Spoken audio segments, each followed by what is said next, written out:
reviews at a company are usually absolutely terrible, and today I want to make the case as to why you should not count on those for your own professional growth and how you can own your self-review, including 5 things that you should look at every single year. Let's hop in. So there's really 3 areas of the traditional review that are bad. It's too time consuming, the data isn't very good, and a lot of the time it focuses on the activities, the busy work of the job, versus the outcomes that you're driving, like the things that you're delivering as part of it. For example, we could do a review for a receptionist position and say, hey, you didn't make as many phone calls this year as we thought you would, and we think you ought to improve that. But that's actually a huge miss, because if you think about a receptionist, the actual outcome might be happier customers, faster follow-up time.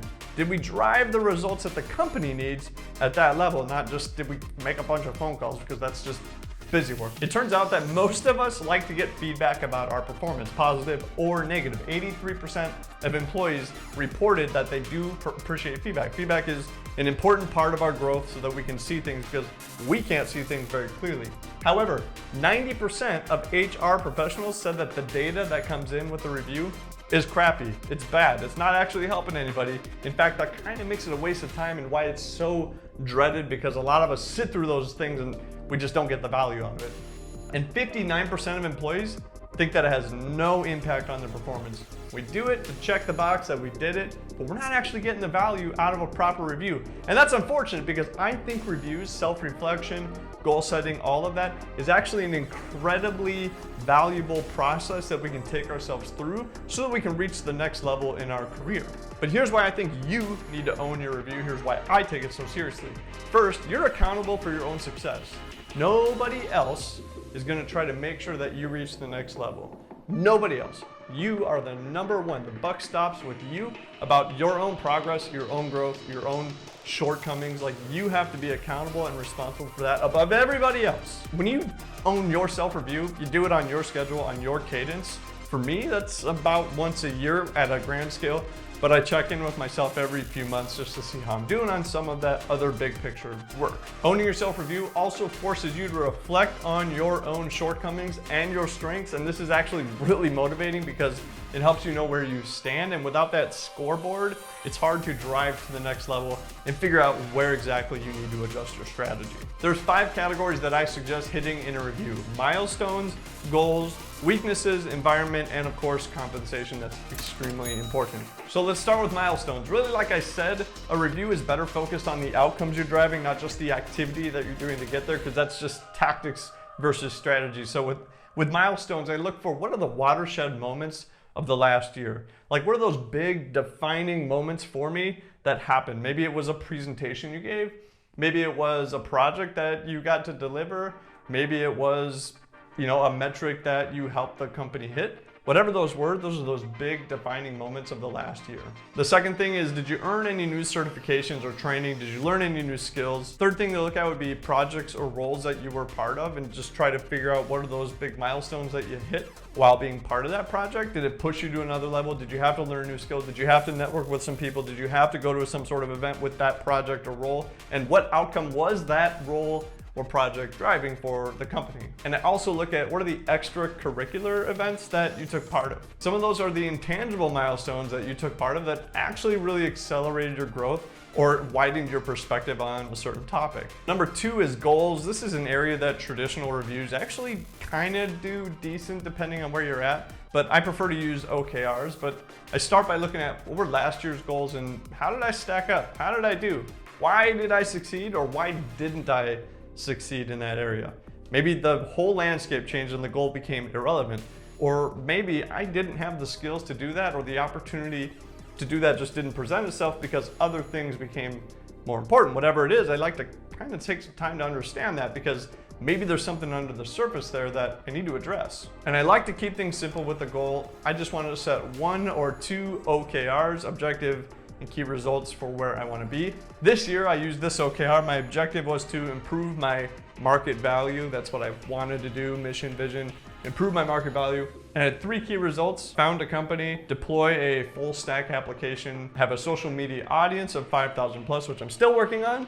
Good time. If you're finding this valuable or interesting, insightful, give me a like, subscribe if you want to, more videos like this on the way. The third thing I look at is weaknesses. I don't typically look at strengths. You can look at strengths if you want, but I look at weaknesses. You know, where did I really fall short? Like, generally speaking, what do I know I really struggle with? What kind of feedback am I getting from my boss or my peers or my spouse or significant other?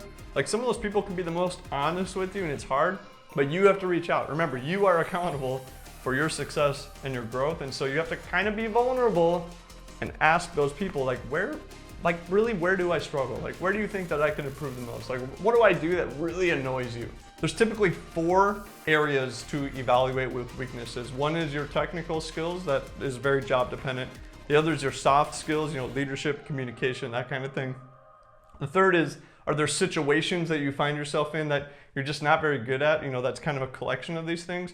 Maybe that's running meetings or participating in meetings or presenting, or perhaps it's writing, you know, email and communication, chat, whatever it is. And the fourth is, what are the biggest failures you had in the last year? Like, what led up to that? And try to analyze that entire situation and figure out what parts of it you can extract from yourself. The point of looking at weaknesses is to try to evaluate where you need to grow the most. Because if you don't understand the scoreboard of where you're at with everything, it's going to be really hard to set a goal or pursue a growth strategy. The fourth area of the self-review is your environment. Now, there's a lot of really smart, capable, apt people in the world, but they're at the wrong place. They're in the wrong opportunity. They're not at the right job. And what this does is it causes this frustration and resentment, and it's a limiting environment that you're in. So even if you are the greatest basketball player of all time, but you're playing on a high school team, you're just not going to exceed. You don't have the right opponents, you don't have the right coaching, you don't have the right fitness equipment, nothing is right there. So think about your environment. Are you in the right place, and are you the right person for that place? Because sometimes that mismatch can cause a lot of friction where we're at. So it's a good time to just evaluate the environment that you're in. Things to look at about your environment. Are the people or the team that I'm on helping me grow and succeed in what I want to do? Are the opportunities there for where I want to go with my professional career? Am I involved in projects that really excite me and motivate me? Is my role on that project the right role for me? And then think about where you want to go for 5 to 10 years from now. Is this job going to be a good part of that? Or maybe this is the job that you want to be 5 to 10 years from now. Do you see the potential there? Is the growth available? Or are you going to hit a ceiling or a wall that is going to prematurely limit you, and you don't want to be limited? This involves non-linear thinking, meaning don't think about where do I want to be in this job if I was to grow in this job. Think about your career and your aspirations and your skill set as a personal brand, and think about where you want to take that, because this job may just be a part of that context. So don't think linearly, can I grow up out of this way, but think about it more like a tree. Is this going to give me the opportunities and options that I want later in life for the things that I want to grow as a person? So look at your environment and ask the question, am I the right person and am I in the right place for what I'm doing? Last area to look at is compensation. Now this is a tricky subject because sometimes it's really hard to figure out, like, what am I really worth? So for me, the value is I want to be paid fairly, not highly. Or I'd love to be paid highly, but I more care about fairly. And it's important to remember this cognitive bias that we have, which is the Dunning-Kruger cognitive bias. And this means that essentially you're not as good as you think you are, but you're also not as bad as you think you are. A lot of experts don't give themselves enough credit, and a lot of mediocre novices give themselves way more credit than they're worth. So when you think about compensation, just keep that in mind, that you're probably not as good as you think you are, but you're not as bad as others think you are either. So like, think about it from the company's perspective. A lot of companies pay on a scale for a title. This title has this type of range. Maybe it's 50,000 to 80,000. And they try to segment employees in that title to a specific part of that range to try to get to the, you know, midpoint or third quartile or first quartile. The point is they try to place you in a range. So if when you pitch an offer, if you think you're worth a certain amount, put it in context on that frame. Now, not every company pays this way. This is just one example, but it's pretty popular, especially in bigger corporate environments, that the way that they pay you is really based on title. Title is a really big part to do it, and they want to keep you at a specific part of that range. When you do market research for compensation, it's good to think about your location and your industry. Those are the 2 biggest things. 2 other things to consider are, what are the specialties and the skills that you have developed, usually technical skills that you can easily display on a resume or demonstrate in person. And second is, what is the network that you have? You've heard the phrase, your network is your net worth.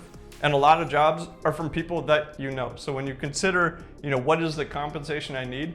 Think about the people in your network, and if it's a discussion you can have with them, then you can learn a lot more about what's happening there, especially if you work with people who lead others or who are managers and can talk about pay scales and ranges like that. As relevant as it can be to your industry, that can help you understand where you think you might fit in that. So when doing research, there's a ton of options, but the few that I think would be best is if you actually want to know what you're worth on the market, you got to go out, get an offer from a company. So this involves getting an interview, having them submit you an offer, and you do that. You can do a mock interview if they're willing to do that at that company, but that'll help you understand, this company is literally willing to pay me this at this point. Oftentimes, the market outside the walls of your company will move up quicker than your internal pay scale. So it is important to try to anchor where you are with what's going on outside the walls and not just look at your peers around you in your same company. And the last thing is to use a service like salary.com or Glassdoor or Indeed. They offer a lot of services for figuring out what the pay scale is for the salary for a position in your location in your industry as well. So I do really believe in owning your self-review because you're accountable for your own growth. Nobody else is. And that's all I have. Thanks for watching the video. Leave a comment, like, subscribe, and I'll see you in the next one.